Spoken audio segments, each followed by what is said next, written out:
Hey everyone, and welcome to episode 3 of Table Talk Toolbox. I'm your host, Tony Tasty, and I'm joined today by King Lenny to talk about what to lead and why. Lenny, tell us a little bit about why this topic is important to you. Hi, Tony. Leading, by definition, is to act first. Also, by definition, leading means others have to follow. So, what you lead sets up the whole trick and can set up the whole hand. Before we make any lead, we need to have a plan. And what it really boils down to is using that plan and leading with intention.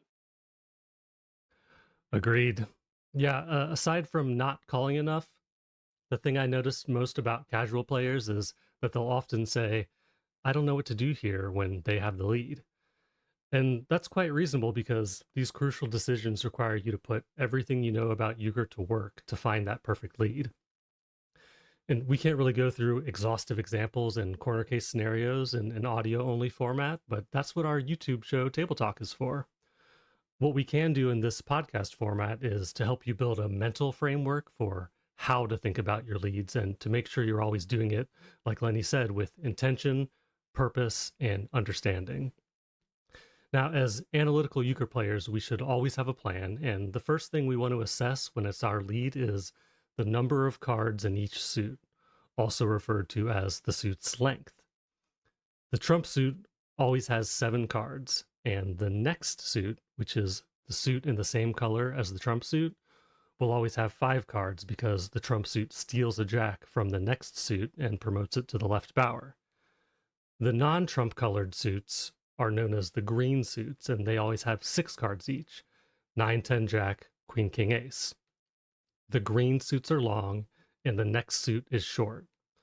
Now, I want to recap what next and green mean because they're important terms and we're going to be using them a lot. Next is the same color as trump. Green is the opposite color of trump. If trump is spades, next is clubs, and green is hearts and diamonds. If trump is hearts, next is diamonds, and green is clubs and spades. The suit lengths, or the number of cards in each suit, will always be 7, 6, 6, and 5.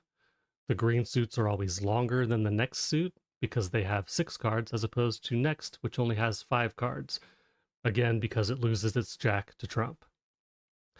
It's important to make these distinctions about the suit lengths because they'll help us determine what to lead.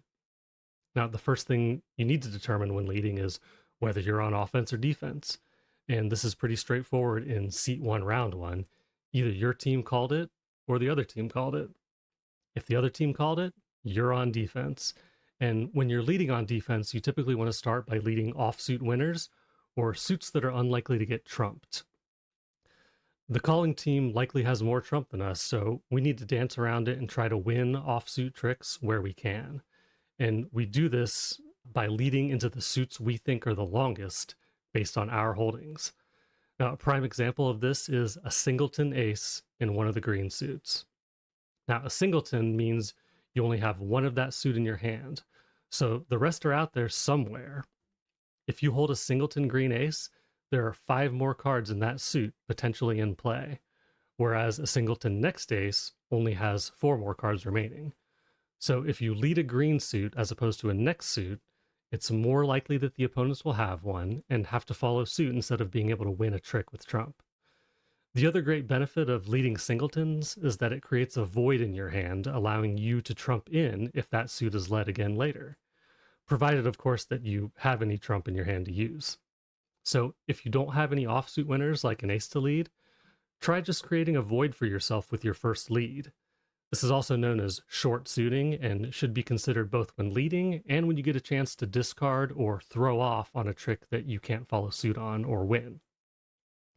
Now, if you have no trump to use later, you can instead try to promote a doubleton with your first lead. A doubleton is when you have exactly 2 cards in the same suit. For example, if you have a king and 9 in the same green suit, that's 2 out of 6 total cards in that suit. You can lead the 9 here, hoping to bait out the ace from someone else, making your king the new boss or high card in that suit. Now, it's unlikely that we'll ever get the lead back with no trump and no aces, but we want to consider holding that boss king until the end, hoping that once the trump is exhausted and the dust is settled, we'll have the winner in the suit of the final lead. Obviously, you'll still need to pay attention to what cards get thrown away to make sure your promoted king is still capable of winning a trick. One thing to note is that if you have connected doubletons, like the king and the queen, you always want to lead the higher of the two so that if your partner holds the ace as part of an unconnected doubleton, they can decide how best to play the trick. If you play the queen, your partner won't know where the king is and may feel compelled to waste their ace, even though you're already winning that trick. So now that we've covered a few general tips for how to lead on defense, let's talk about how to lead when your team makes the call. Now, on offense, you typically want to lead trump. I'm going to repeat that. On offense, you want to lead trump. New players have a very hard time with this, as they often think about their powerful trump cards as something to be saved for later. But think back on what was said about short and long suits. In addition to being the most powerful suit, the trump suit is the longest suit, and the entire gravity of the game warps around it. If having enough trump in hand factors into your team's decision to call, then you're looking to exert control over the trump suit. And the best way to do that is by leading it and figuring out which trumps remain and where your remaining trumps stand. Leading trump neutralizes singleton trump cards in the enemy hands so that they can't be used to easily win offsuit tricks later. Even if you don't take the trick with your trump lead, pulling trump out of an enemy hand is worth the cost. You lead trump to A, promote your other trump, and B, promote your offsuit aces. If you only take one single thing away from this podcast, please let it be that. You lead trump to promote your other trump and your offsuit aces. Your team should be calling from a position of strength, and if you aren't willing to lead trump or have trump led on your call, don't call it. One of the best ways to illustrate the importance of leading trump on offense is when your partner orders up the enemy dealer from third seat. This is the weakest seat and the most dangerous spot to call from. So if you trust your partner at all, you should assume they're only calling from third seat with 3 or more trump and at least one of the bowers. They could also be calling with both bowers and a green ace. But if your partner is a responsible player and they order from third, they're absolutely counting on you to lead trump for them if you have it. Think of it as reducing the weakness of a seat 3 call. A seat 1 call is easier than a seat 3 call because you get the first lead, and that lead is most likely going to be a high trump card to shake everything loose and promote the rest of your hand. If our partner calls from third, we can gift our seat 1 advantage to them by leading trump for them. Now, if you need a refresher on the strengths and weaknesses of calling from each seat, go back and listen to episode 2 where we cover it in depth. Now that we've established some basics, I want to kick it back over to Lenny, who's going to walk us through some of the finer points of how to lead the first trick of the hand from seat 1 based on which seat made the call. So, based on which seat has made the call, that's already going to give you a lot of information. So we always want to start out, like I said, we want to plan and we want to lead with intention. We want to lead aces, kings, create voids. If you will regain the lead at some point during the hand, then I believe it's the best play to lead from the suit that you have the most of, even over a singleton ace, simply because you're trying to create a boss there, knowing that you're going to have the lead again. So we made the call in seat 1. What do we lead? Most times we need to be leading trump. On occasion, a passive lead is called for, but never lead an ace from your call in seat 1. I know we have the rules that they're never say never in Euchre, but it's hard pressed for me to find a spot from your call that you want to lead an ace and not make it stronger by leading trump first. A seat 2 call, especially with a seat 2 order, I think a trump lead is the way to go. But if you're not leading trump, I think there are 2 paths. The first one is lead your best ace. I always like leading aces, but we know seat 4 has a void and trump, and seat 2 has trump and probably also has a void if they order. So very likely this ace doesn't go through. Most likely this is the play only if you are willing to risk a march for the euchre, meaning you are willing to risk your ace in hopes of setting the other team. Other than that, I think the other path is leading your longest suit, meaning the ones that you have the most of, hoping to hit an ace of your opponents that they were counting on, and your partner can trump in. We're just trying to get a stop here. From seat 3, Tony covered it really well. Lead trump. I'm going to get on my soapbox here, and my personal opinion is lead your highest trump. If you have more than one, lead your highest one. If you don't have trump, lead your best ace. A dirty ace is better than a singleton king, because your number one job is to, again, like Tony said, get your partner the lead. And if you don't have trump to give them the lead, your second job is to make sure that they don't get over trumped if you can't lead them trump. So if you have an ace, even if it's a tripleton ace, and you're winning when it hits seat 3, they can throw off, and likely you're going to get trumped by the dealer, but your partner isn't going to get over trumped, and now they get to play last in the next trick, and should set them up to take control of the hand. If seat 4 called, I think you need to lead your best ace. Please lead your best ace. I'm begging you guys to lead your best ace. This is a situation where I know a lot of people like to save that ace so that trump has been around and their ace is stronger. But with a seat 4 call, and you never know what your partner has, it's really hard to make a call from seat 3. So maybe your partner has a really good hand and has a chance for the euchre, and all they need you to do is lead an ace. But you lead that 9, and now they've got to trump in and probably be over trumped, and they've lost all chance of getting the euchre. So if you have it, in this case, please lead it. Real Again, quick. Oh, sorry. Go ahead. Go ahead. I was just going to ask a quick clarifying point. What is your best ace?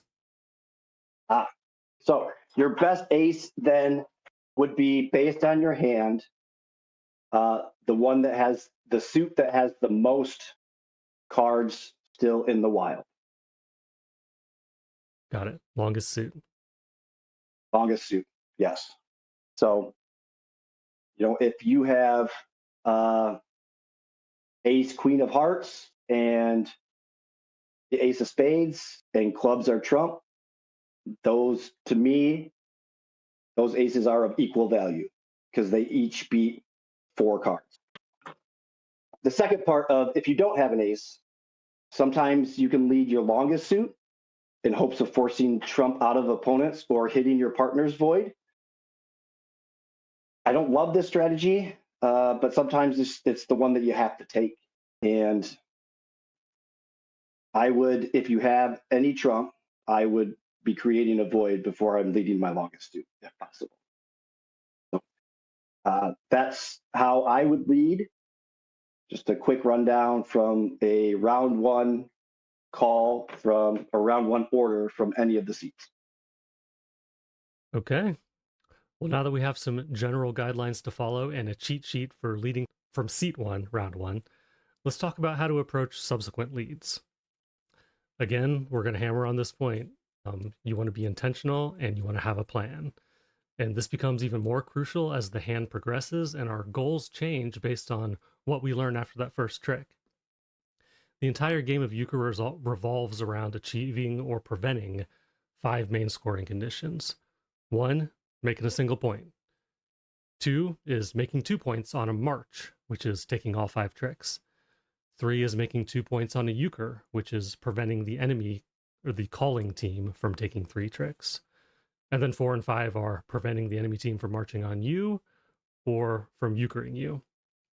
Now, loners are another scoring condition, but they're a topic unto themselves, and we're going to cover those on a different episode. For now, the 5 core scoring conditions should always be on your mind, and you should always know which outcome you're steering towards. Think of yourself as a spy working for and with your partner. Your goal is to gather intelligence, then act on it accordingly. Lenny, walk us through what kind of intel we can gather as a hand progresses and how we can make tactical adjustments to our plan as a result. Sure thing. Uh, I think it's really important to remember that every trick, every card, every pass, every order, it provides you with information. But when we get into the nitty gritty of actually playing the hand, it's really good if you can keep track of what the boss or the highest card in each suit is and what trump are left. And please remember that if everybody passed in round one, you still know what that up card was. So remember to take that into your count. Again, like Tony said, there'll be 7 trump, possible 6 of each of the green suits, and 5 cards in next. This is hard to keep track of everything, especially like specific bosses. So I suggest when you're just starting out with this, just try counting cards in each suit.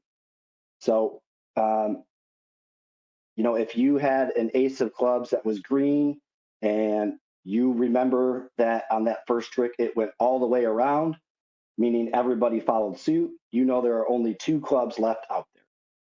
So that instead of remembering exactly is the king the boss, is the queen the boss, what is the boss, you can at least know, okay, there are 2 more out there. I have the 9, so it's either going to win because nobody else has it, or it's definitely going to lose. But I think that's a good place to start, is just counting cards. But here's the info we can gather from each trick. Like I said, how many potential cards are left in a suit, and what is now boss? Who has voids where? Meaning, who doesn't have a certain suit, and where are they sitting? And what suit and rank did they play off? Or what trump did they use? For example, let's say seat 2 is the maker and orders up their partner, and you lead the ace of hearts, and they trump in, and your partner follows suit, and seat 4, the dealer, follows suit. So you've learned that seat 2 does not have any hearts. Your partner might have hearts, more hearts. The dealer might have more hearts. And you know what trump seat 2 is played. So what rank is it? That can tell you a lot about their hand. So let's go back to that example. Seat 2 is the maker. They trump your ace of hearts lead. Your partner and seat 4 follow suit.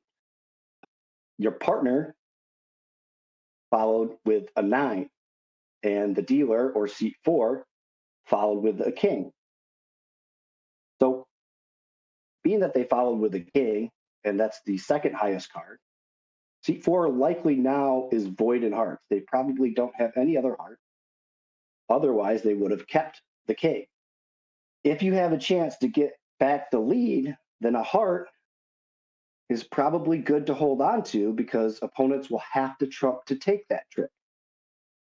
But if you need your partner to over trump a trick to euchre somebody, heart is not a good lead, because likely you and your partner are the only ones that have hearts left, because they played a 9 and the 10, jack, and queen are still out there.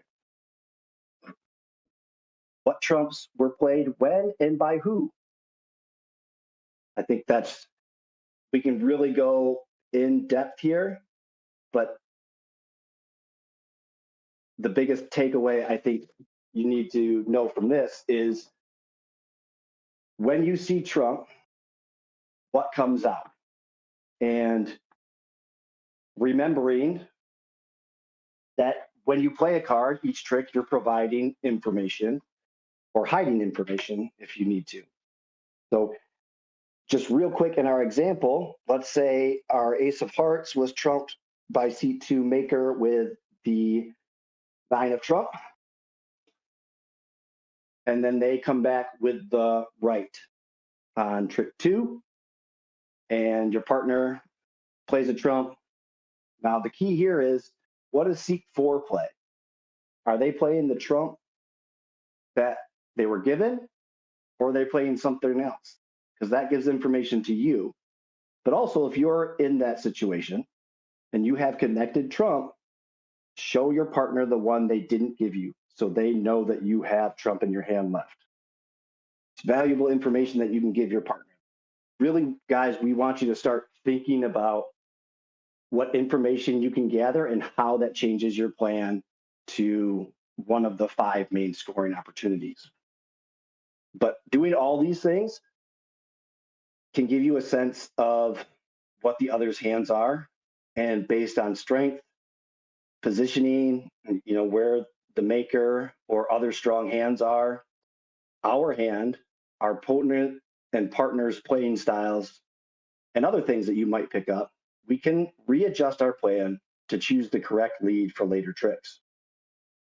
So please remember, you are choosing the lead that can help your team the greatest amount in the highest probability scenario based on the information you have at that moment. Now, that was a lot, so I'm going to say it again. You are choosing the lead that can help your team the greatest amount in the highest probability scenario based on the information you have at that moment. Play the numbers. There is no perfect lead.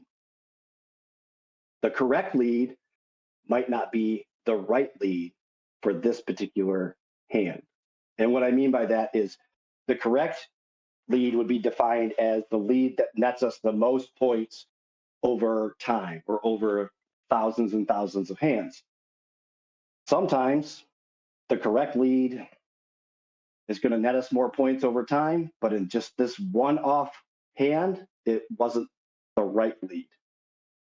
And that's where we need to make sure we know which one was correct and if this was a one off hand or not, so that we're not adjusting based off immediate results. We see a lot of poorly thought out leads late in the hand that could and do result in blown euchre opportunities and even more missed marches. For example, you are in seat 1 and the jack of clubs is turned up.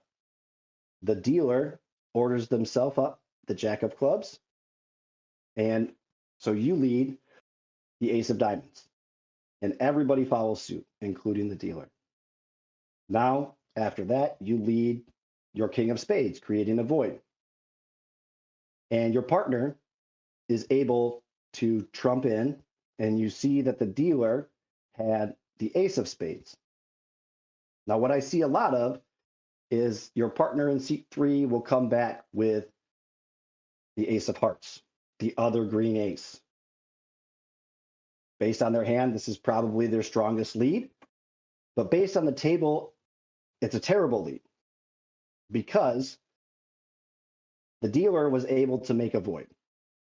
And we know the dealer had a spade, and we know the dealer had a diamond. So we know they don't have any hearts. Maybe your partner doesn't have a heart. Maybe you've got 3 hearts in your hand and that's all you can do. But more than likely, you want to lead something back, the diamond, since you don't have any spades, lead something back that gives your partner an opportunity to over trump the dealer. That's just one of the scenarios is you're using that ace in a place where it has 0 power. And we know that for a fact. The margins for separating players in euchre are so thin.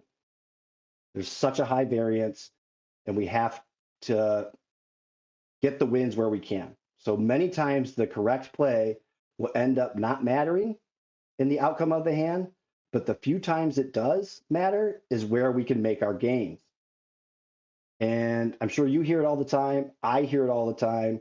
Oh, it wouldn't have mattered, meaning That's not the lead they should have done, but it doesn't matter. Well, here's me on my soapbox. Your play and leads matter all the time.